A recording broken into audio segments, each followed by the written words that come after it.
Welcome to Just Break Up, the podcast about love, heartbreak, and all the relationship advice you don't want to hear. My name is Sierra DeMulder. And I'm Sam Blackwell. And today we're going to answer a letter from somebody who's wondering if she should marry the second person she's ever dated. But before we begin, we just want to give you our Surgeon General's warning, which is that Sierra and I are not licensed mental health practitioners. No, we are not professionals. We are not trained in any of it. So please take our advice as you see fit. We're only here to offer our humble musings to hopefully shed some understanding and maybe some laughs about the incredibly rewarding but mostly confusing experience that is love. All right, today's letter is coming to us from Young and in Love, whose pronouns are she, her, who is writing to us from Colorado.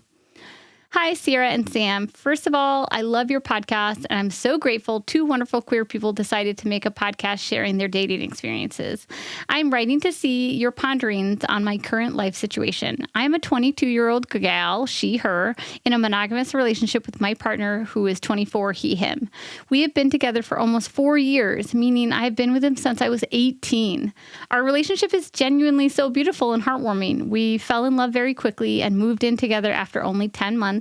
We cohabitate very well together. We love each other's families, and we also manage to maintain our own lives outside of the relationship as well. This is my second relationship. I was with a woman, she, her, in high school for about 2 years. I guess you could say I am a U-Haul commitment type of bisexual. I love, that's funny. I love my current partner so much, and it is such a fulfilling relationship. Our relationship is going so well that we have been talking about getting engaged and having a slow burn engagement until we are ready to plan a wedding. The idea of this is so exciting to me. I can picture my life with this partner, and it is something that I want. At the same time, when I picture the amount of change we may have to face in the next 50 years or so of our lives, being engaged so young scares me. This may come from my parents having a nasty divorce when I was a kid. What are your thoughts on staying in a relationship from such a young age? I was 18 when we met and committing to marrying my someone. I have absolutely zero complaints about my partner. We work together so beautifully. I feel so cared for and can really picture this being the end game of relationships. So is it a problem that I met him so young? Am I missing out on the dating world like some people have told me? I never thought I would marry my second partner. I assumed I would go through many trials and tribulations before finally settling down in 5 to 10 years down the line. Is it crazy that I feel like I could marry the second person I've ever dated? I just would love to hear your thoughts on young marriage and the whole process of dating many people before settling and what you think about any of this. Any thoughts and feelings would be lovely. All right, Young and in Love.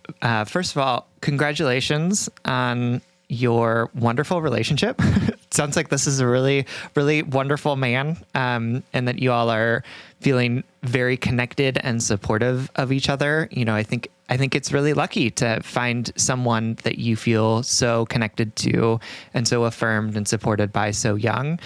You know, I think that it's great that the two of you found each other and that you are navigating through life's trials and tribulations, and thinking that this is kind of your forever person. Like, I think that that's really wonderful. And I know that there's a lot of sort of ideas about how long you should date and when you should get married and all of these different things that we and what type of relationships are valid, you know? Yeah. Yes, absolutely. Absolutely. And the idea that you're going to miss out on something if you are in a relationship too early.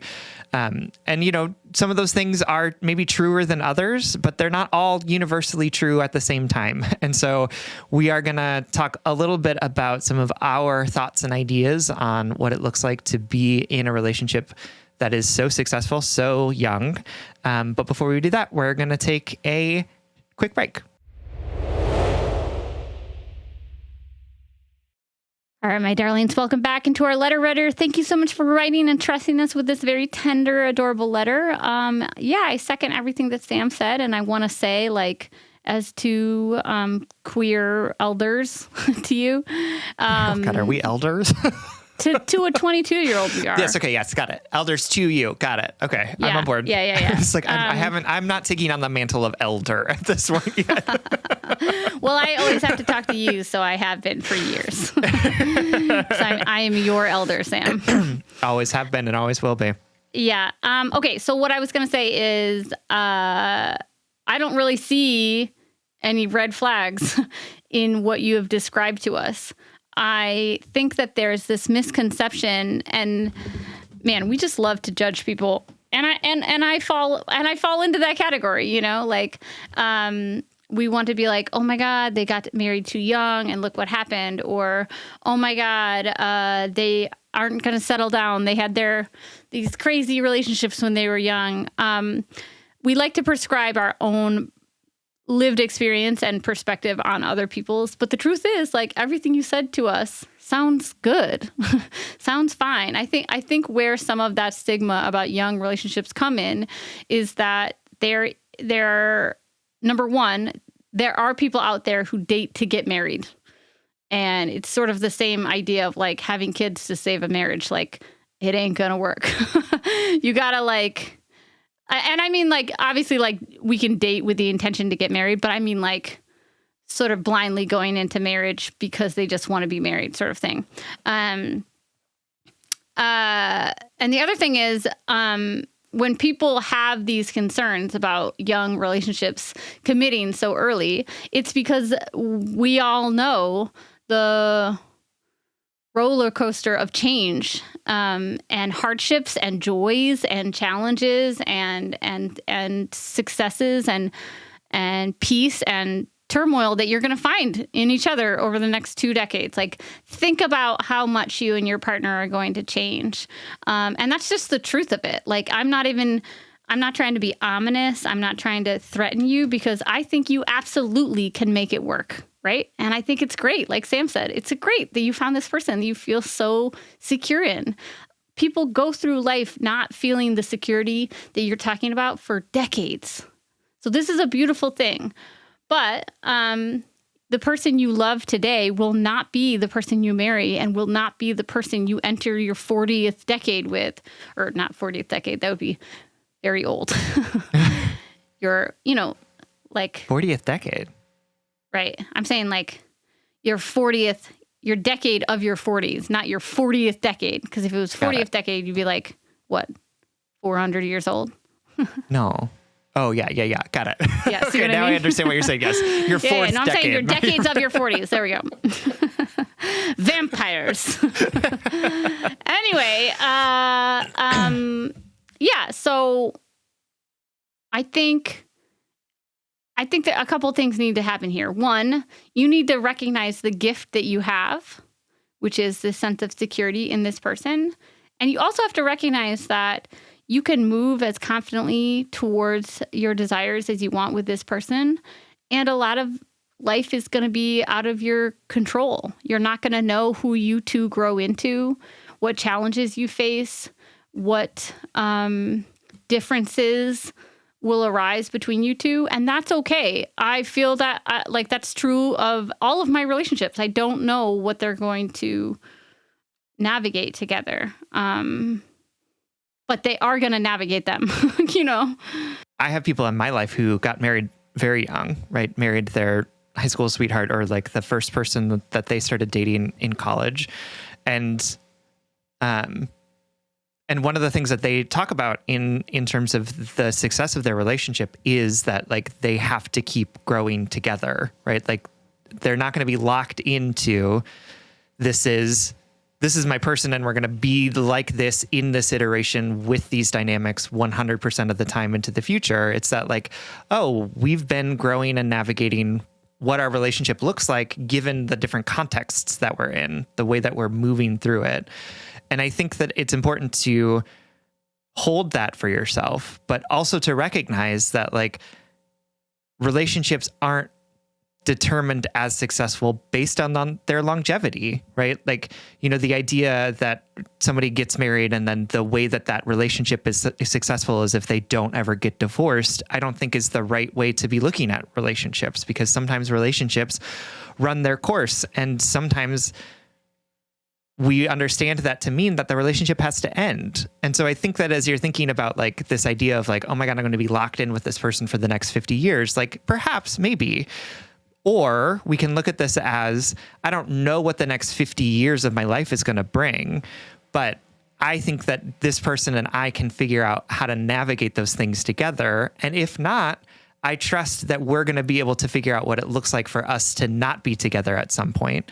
But that doesn't mean that our relationship has somehow failed, right? Like I think that we get kind of locked into like, and I think this is why we are like, oh, people shouldn't marry people young. It's because like, oh, that'll never work out. But that's absolutely not true. Yeah, like we prioritize longevity over quality. Absolutely. It's like, how are you going to know that you're going to find the person that you want to spend the next 70 years of your life with? And it's like, well, that's not the thing. Like the thing is like, oh, I have found somebody who seems to be supporting me, that we work really well together. We're committed to learning and growing together as this relationship goes on.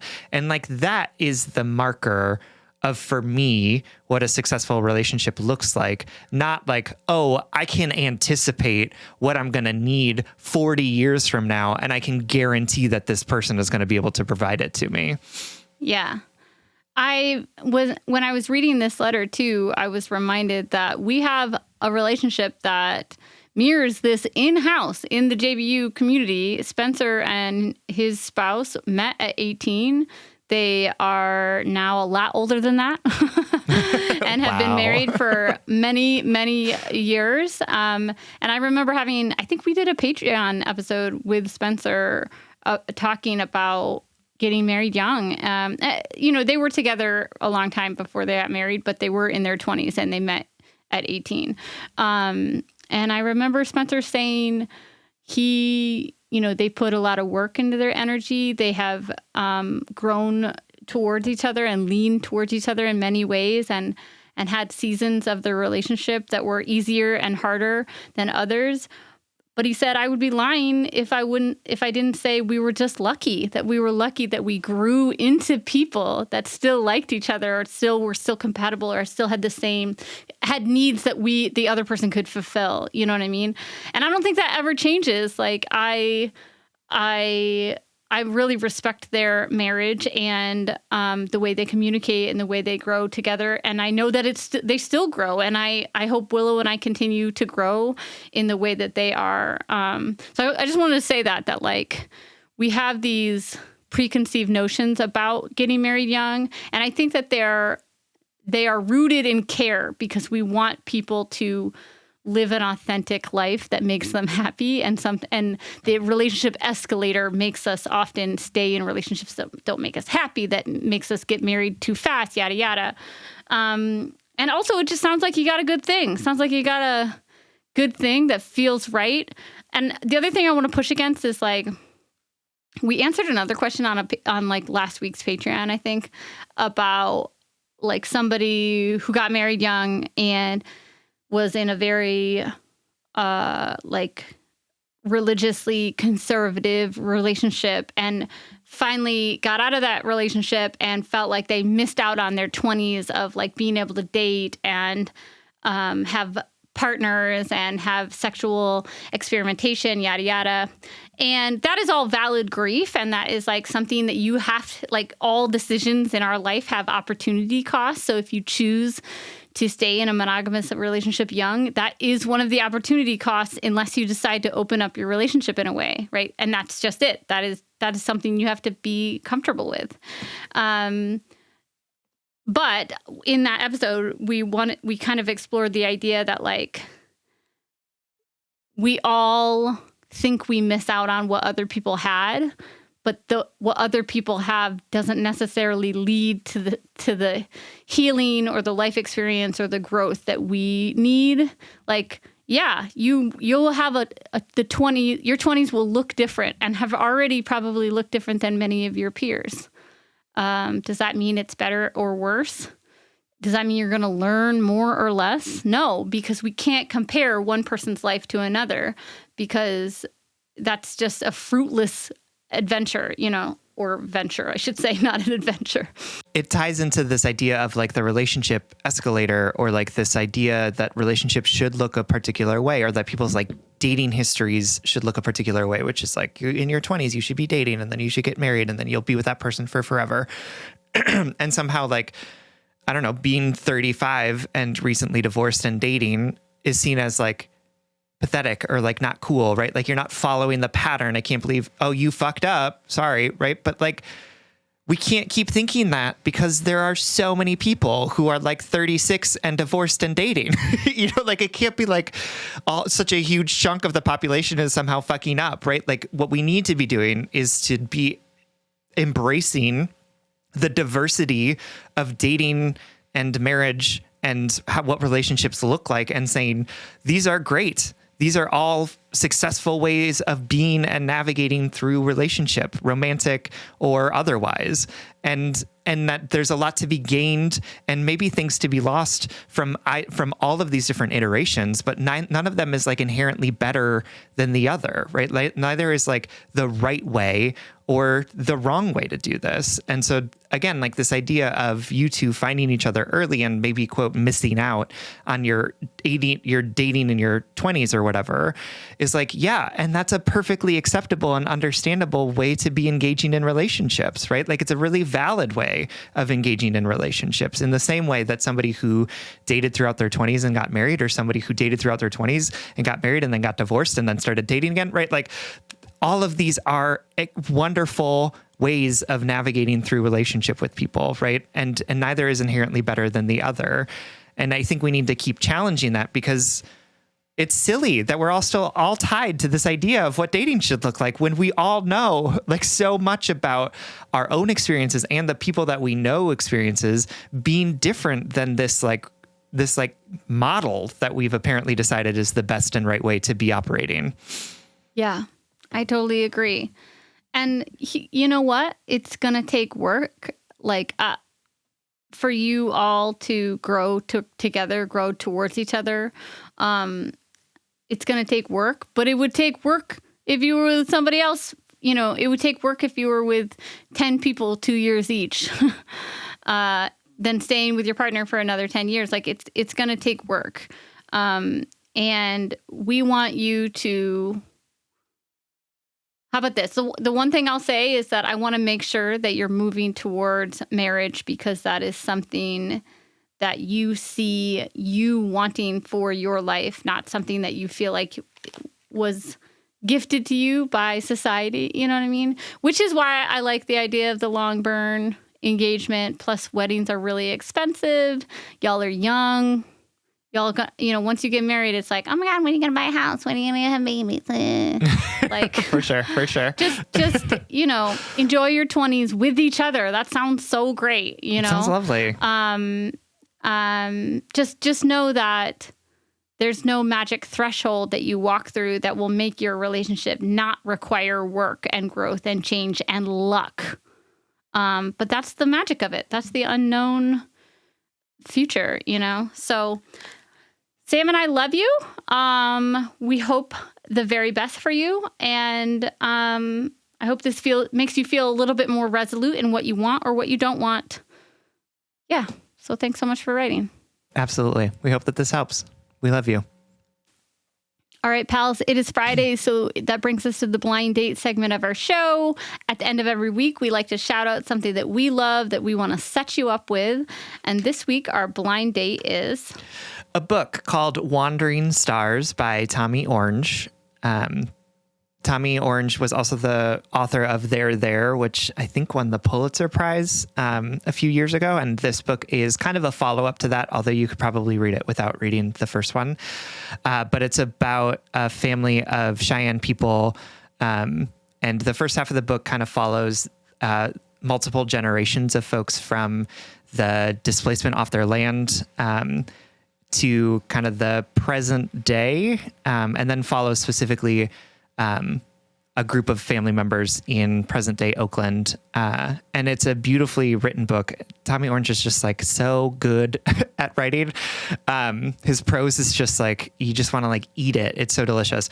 And it's also just a really interesting and captivating story about a family, many of whom are struggling with addiction, but it really made me think about healing as a communal experience. I think that we often think about healing as like an individual work that somebody has to do in order to fix themselves, to like be in community with people. I think that that's kind of like how I have been thinking about it. But this book, I think, kind of challenged some of those ideas for me to think that actually being in community with people who understand you and your experiences and your identities can actually also be an act of healing, even if we ourselves haven't figured out what it looks like for us to be healed as individuals. So I really enjoyed it. It is kind of a hard read because it is a lot about people experiencing addiction and what that experience is like. But I think that the stories of these people are told so tenderly and with such care that it makes it worth reading. So the book is called Wandering Stars. It is by Tommy Orange, and you can get it wherever you get your books.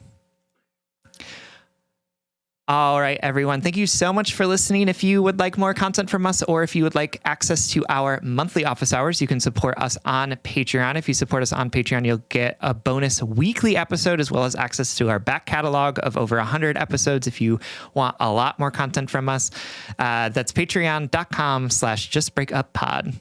You can slide into our DMs, send us your favorite relationship memes, but most importantly, you can submit your questions about all matters of the heart at justbreakuppod.com, which is also where you can find our merchandise. Please remember to like, follow, subscribe, give us a 5-star rating and review. This literally keeps our mics on and helps us reach more brokenhearted souls who need 2 random strangers giving them relationship advice. Just Break Up is a production of Duvid Media, original music, recording, editing, producing, all magical things by our good friend Spencer Worth Davis. Make sure to check out his music and podcasts. And remember, your path might not look like someone else's path, and that's okay. Your path might trigger someone to believe that your path is the wrong path, but it's not for them to tell you.